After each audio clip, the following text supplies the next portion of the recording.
Hey YouTube, coming at you with an event coverage, and it's event coverage because there actually are Pokemon that are usable in GBL, but it's also an event coverage that I just want to talk to you about because it's the 9th anniversary, and I think it'd be cool just to kind of look at the history of not GBL, Pokemon Go, and the 9 years and what it's meant to people and stuff like that. So we'll do that as like a Dan talk at the ending here, but let's start with the event.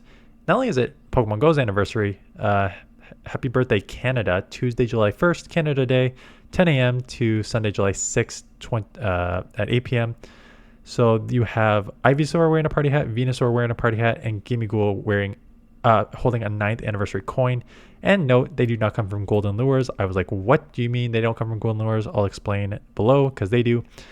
Increased chance of lucky friends. So increased chance of getting lucky Pokemon in trades. So good opportunity to try and pump out some of those lucky trades. Maybe you will... or just trades in general, maybe you'll get more lucky Pokemon. Pokemon stops will turn gold without a golden lure module. So you needed the Switch to play, I forget which one of the Pokemon games, and trade some stuff. And that would give you eventually a golden lure module, which you then put in the game and out and spawns of Gimmighoul. Gimmighoul's come out. So now they will turn gold on their own. You don't need this, which means that for the first time, maybe for some people ever, you will have access to this Pokemon that you may not have before. So I think that's kind of cool. And then, more opportunities for shiny stuff, more opportunities for coins. For those of you who do not know this Pokemon, there's actually a lot of levels to this. You needed to get the golden lure module. You needed to use the lure module to get the Pokemon. You also needed, while spinning the golden lure module, you get these coins. And it takes 999 coins to evolve a Gimmighoul into a Gholdengo, and that's just to evolve it. And then you needed the candies to power it up, and then you need the XL candies to get it to the level 50. So there was a lot of levels to Gholdengo to get it. So now just opportunities to get Gimmighouls while at the same time getting some coins here. And then more party hats. So half egg first to third, 2 times XP from the 3rd to 5th, and then 2 times Stardust from the 5th to 6th here. Bulbasaur, Charmander, Squirtle all have party hats. Because Venusaur now is able to have a party hat, that means all 3 of these starters can now be evolved to their Charizard, Venusaur, Blastoise, and have the party hat. So you can evolve all of them. You still need the legacy move on all these though. And then there's your Pikachu and Eevee wearing the hat. And then there's time research. So this is how do you get the Gimmighoul's? Field tasks. Some of them will be Gimmighoul's holding a 9th anniversary coin. And same thing with the time research. You'll have an opportunity to get Gimmighoul with the 9th anniversary coin. So that's the main thing. Ultra League and Great League. I was just kind of going over all this before my video cut out. Blastoise is higher ranked than Venusaur and Charizard in both the Ultra League and the Great League. So you can see this is the Ultra League, 42 for Blastoise, 139 for Venusaur, 230 Charizard, and then in the Great League it is very similar, 83 Blastoise, 202 Venusaur, 228 Charizard. And again, why is that? There's a couple reasons. All have their legacy move, Hydro Cannon, Blast Burn, Frenzy. They're all great moves in themselves. The problem is water is always a stronger typing in the meta to start with. That's number 1. 2, you have Blastoise, which got that rollout sort of buff previous seasons, I think a couple seasons ago. So now you have the option to use rollout to charge fast to get to these Hydro fast. Or you would look at Vine Whip, and Charizard, unfortunately, with the wing attack, it got nerfed over the years. The main problem on terms of the typing, where water is just strong and grass and fire are just weak. There's just better options for grass and fire, and there's just too many things in the Great League meta against both of these typings. So Charizard, why would you use a Charizard when you can use a Talonflame? Talonflame has Incinerate, one of the best fast move in the game in terms of damage and energy combo, and it has a Brave Bird nuke on top of that and has better stats. So you would just use Talonflame in the Great League and the Ultra League. In terms of grass got the ultimate beating in this season of GBL. So everything that got buffed beats it. Poison, buffed, resist. Bug, buffed and hit super effective against you, buff. Gets buffed here. Steel, resists, gets buff. It's just like an absolute terrible play for grass right now. So Venusaur at the 202, pretty rough here. So you can still evolve them. you will need these legacy moves, so you're probably going to need to use an Elite TM. Just keep that in mind. If you go to the Ultra League and Master League, Goldengo, it doesn't have much play in the Ultra League, and in the Master League, it is rank 40. I've seen people play with it in the Open Master League, so there is some potential play.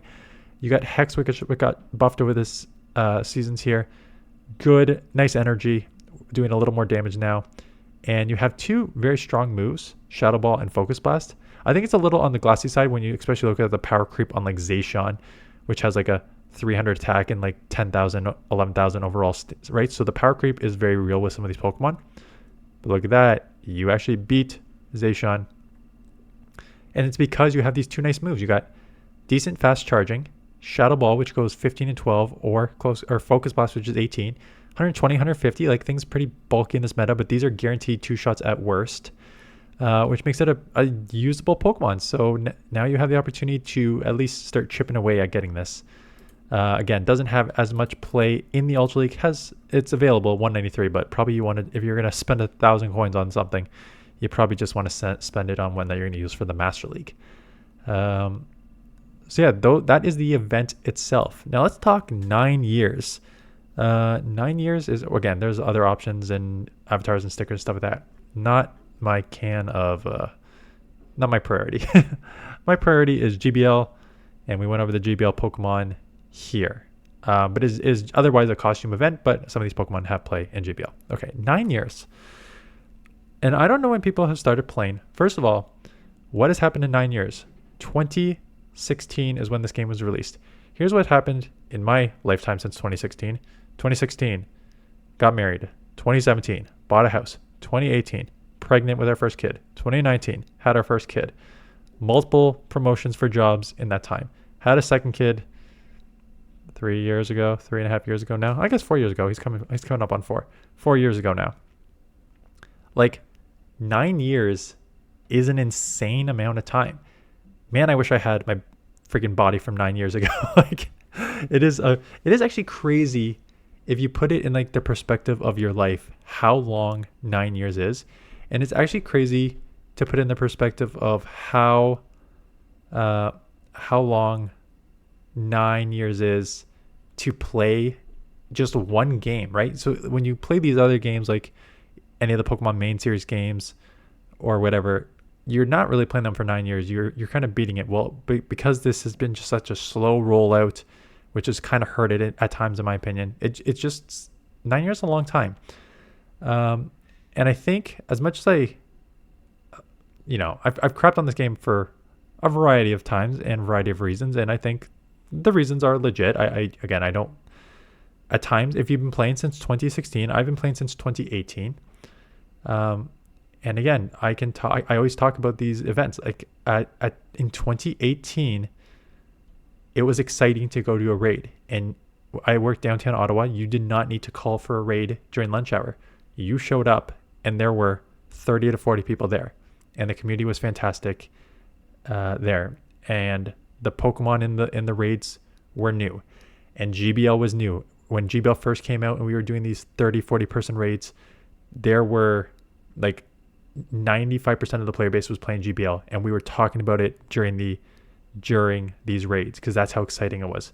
The game felt exciting, and that was pre-COVID. So that was still like 5+ years ago now. So there is a big difference between 4 and 9 years. And I think I almost feel bad for this game because objectively this game should have a finite ending, but they're trying to just draw it out, right? So what was the stat in 2024? We had like 50 plus Pokemon in legendary raids, and only like 35 of them were unique because some doubled up in the year, and only one was new legendary. And that just comes to, and again, people always say, I'm newer to the game. I've only played for a couple of years now. It's great. It's fantastic that I have access to these Pokemon, and 100% it is an opportunity for new people to come to the game play. It is also something where people who have been playing since 2016, 2018 look at this and say, I've seen these Pokemon 10, 15 times now. I don't need to raid anymore. So it just kind of limits, the way that you can potentially play the game if you've been playing longer. So I don't know where we're going to go to in 15, 20 years. I also just think, like, again, 9 years, as I said, like, where were you 9 years ago? And think about where you're going to be in another 9 years. Like, I'm 37 now. 9 years ago, I was 28. In 9 years, am I going to be a 46-year-old sitting in my basement talking about GBL and the whatever, four seasons a year, another 36 season, season 57 of GBL, and how I'm a 46-year-old. I'm frustrated by the bugs while I have a teenage daughter upstairs who hates me. Like, like, is that what we're gonna do in 9 years? So I don't know. And again, this is why I don't think I've definitely not played a mobile game this long, and I don't even think I've played like any real game this long, because other games have like finite endings. So I'll just be interested to see like when this runs its course, if it runs its course. I don't like. Everyone's at a different point with this game. 9 years is a long time for a mobile game. As I honestly, if they're still making money, there's no reason for them not to continue to like slow roll Pokemon releases, stuff like that. But there's only so many Pokemon. Like, they've released a lot of Pokemon.